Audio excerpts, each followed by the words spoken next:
Bueno, continuamos con el tránsito por distintos artistas y estéticas del siglo XX para analizar hoy la obra de Jackson Pollock. Este artista fue un gran referente del expresionismo abstracto, también llamado action painting, que se desarrolló entre los años 1947 y 1950 en adelante. No hay que confundir el expresionismo abstracto, que claramente ingresa ya en el grupo de las llamadas posvanguardias, ya que se trata de un movimiento que ya se va a desarrollar hacia la segunda mitad del siglo XX con respecto al expresionismo común que se dio a principios de siglo. El expresionismo abstracto de Jackson Pollock va a introducir una serie de elementos que van a ser innovadores y que van a cambiar muchos de los aspectos de las prácticas pictóricas a partir de ese momento. Entre estos aspectos vamos a identificar en primera instancia la utilización del cuerpo. La mayoría de las obras de Jackson Pollock son de gran formato y requieren de una participación muy activa de los distintos movimientos corporales para la producción de las obras. Asimismo, el expresionismo abstracto va a introducir primero nuevos materiales, especialmente la pintura sintética, y también va a desarrollar herramientas propias para el desarrollo de sus prácticas, como por ejemplo reemplazar en muchos casos los pinceles y la pincelada tradicional por el uso de tachos perforados. Vamos a empezar a mirar algunas de estas producciones y seguimos analizándolas. Como les decía, una de las primeras cosas tiene que ver con materiales y procedimientos, ¿no? Los materiales, pintura sintética, muchas veces sobre tela, pero también uno podría utilizar distintos soportes que permitan que la materia fluya, ¿no? Soportes que si, digamos, tienen una superficie que no absorba demasiado, va a permitir que justamente el material fluya. También lo mismo con las herramientas, ¿no? Muchas veces se utilizaba el pincel, pero no la pincelada tradicional, como decíamos, sino se sacudía el pincel. O también se utilizaban latas, que se le hacían perforaciones en la parte de abajo, se colocaba la pintura sintética y luego la lata, digamos, se la movía sobre la superficie. Otra de las características de la obra de Jackson Pollock tiene que ver, como decíamos, con obras de gran formato, que bueno, en el caso de ustedes van a hacer obviamente estamos trabajando con pequeños formatos para hacer una primera exploratoria, ¿no? Pero esta es una característica propia de las obras de Pollock.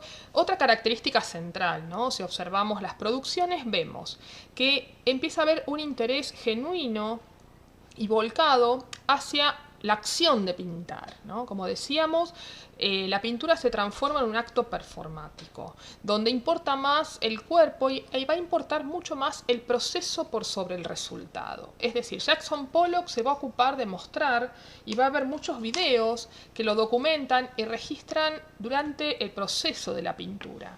Y como les marcaba, el proceso se va a transformar en algo mucho más importante que el resultado final.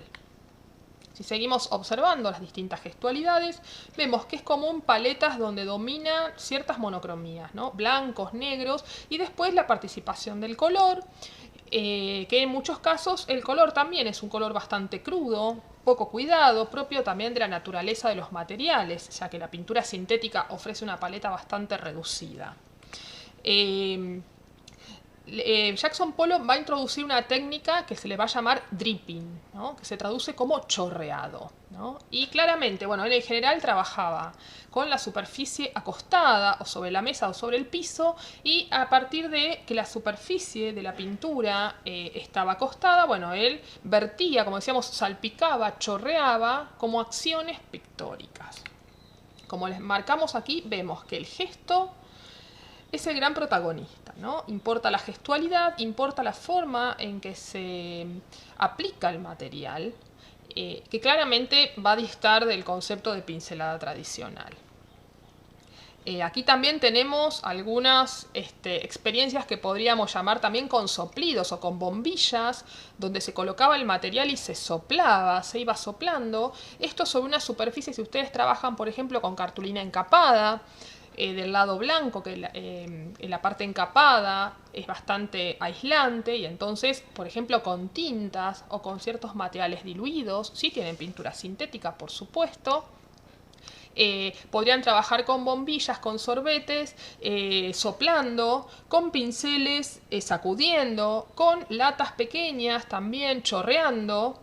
Y aquí vamos a ver un video que lo muestra el artista.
Aquí tenemos una foto que permite ver la escala de las obras y también la forma de trabajo, ¿no? Como decíamos, sacudiendo el pincel o utilizando la misma lata con perforaciones